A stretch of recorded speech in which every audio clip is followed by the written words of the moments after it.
Hi, it's Peg here at the Zanesville Museum of Art, and it's my great pleasure today to introduce you to a living artist, Debra Joyce Dawson. And I love talking about living artists because they come to the museum, they give artist talks, and then I get to pick their brain and ask them why.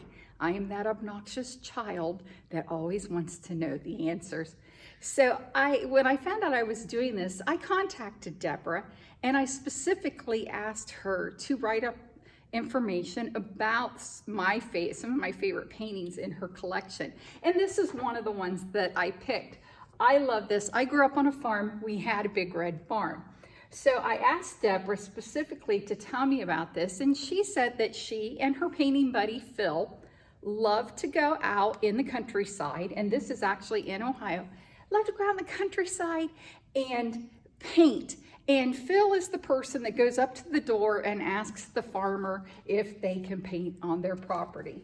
And that day, the farmer said they could do it until the roofers came because they were going to have the roof repaired. So Debra and Philip quickly set up their palettes and began to sketch and paint. And I just love this red barn. And when the weather gets nice, because this is actually called First Sign of Spring, you can go out and you can see all the farms. You can see the farm animals running around. The baby calves are out. And I just love it. It reminds me of my childhood. And I hope that you will come and get to see this beautiful painting in person. This painting by Debra Joyce Dawson was made when she went to visit the Slate Run Living History Farm in Pickerington, Ohio. And this farm is frozen in the 1800s. While she was there, 2 Columbus Metro Park employees and volunteers were welcoming the artists and the guests. Debra actually did one of her first plein air society paint outs there in October of 2002. And she says, I love this farm so much that I periodically return to paint, and usually it's a view across the garden to the house. I asked her specifically to tell me the story of this artwork, and she said, on this hot day in July 2019, the garden was buzzing with ladies in their 1880s dresses and bonnets who were weeding expertly with hose and working to mound up dirt around the plants to conserve much needed water in a time of drought. I continued to paint while chatting with the women, and at some point, the woman in charge of the herb garden came out the farmhouse door and went to the tool shed. She was searching for something, hence the title, Now Where'd I Put That? And I feel very much like the lady in the tool shed because I'm constantly going, where'd I put that? So I hope you enjoy this lovely painting of the Slate Run History Farm. Debra is a great world traveler and loves to paint all around the world. The next 2 paintings that we're going to talk about were painted in Bhutan. Now, Bhutan is next to India, and she actually flew into India, which she talks about it being a harrowing 24-hour plane trip before heading up to Bhutan. In this beautiful painting, in this bridge, they walked up into the mountains to visit the Rinping Zong, and I apologize if I pronounced that incorrectly. It's actually a monastery, and this was a holy day of celebration. And if you look very closely right here, you will see 2 monks. All the monks are dressed in brightly colored reds and oranges. And when they got there, they crossed the bridge, went up into the monastery, and got to visit with the monks and even painted there. So I just think this is a beautiful, beautiful rendition of a place that I've never been to, and we get to see the artist's interpretation.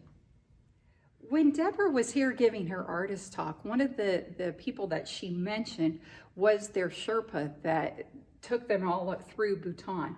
And this is actually their Sherpa, Mr. Karma. She said he was quite the character, but it took them a few days to get through the language barrier so that he understood actually what she wanted.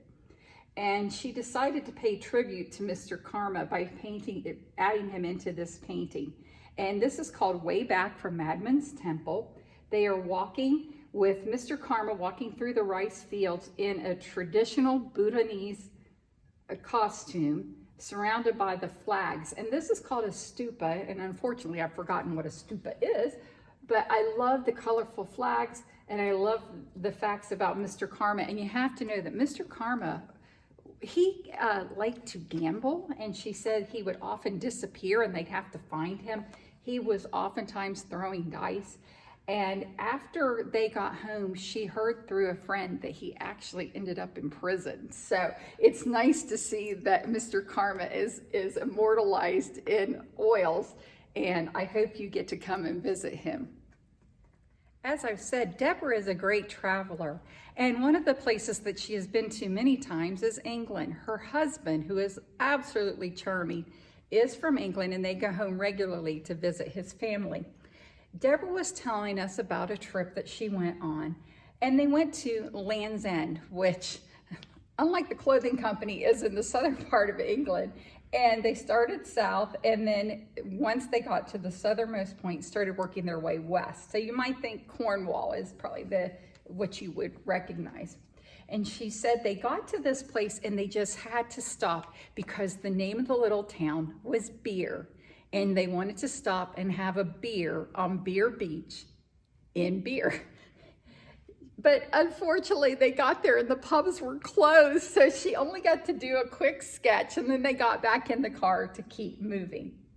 10 years later, they repeated their trip, only this time they decided to stop, and they spent 2 days at the wonderful Beer Beach. So she did get to paint it, and she said actually the painting looks so similar to her drawing from 10 years ago, she probably could have done it from memory. But she was so thrilled because while she was there, she met one of the fishermen in the boats, and she was telling him about her experience, and he said, I have a book about the beach. It's in my car. He handed her the car keys and told her just to put it back when she was done. She went and got the book, checked it out, put it back in the car, and gave the keys back to the fisherman. What a wonderful day, and what a trusting person to just let someone have your car keys. So again, I hope you'll come and see Debra's wonderful paintings. And if you ever get the chance to hear her talk about her artwork, please do.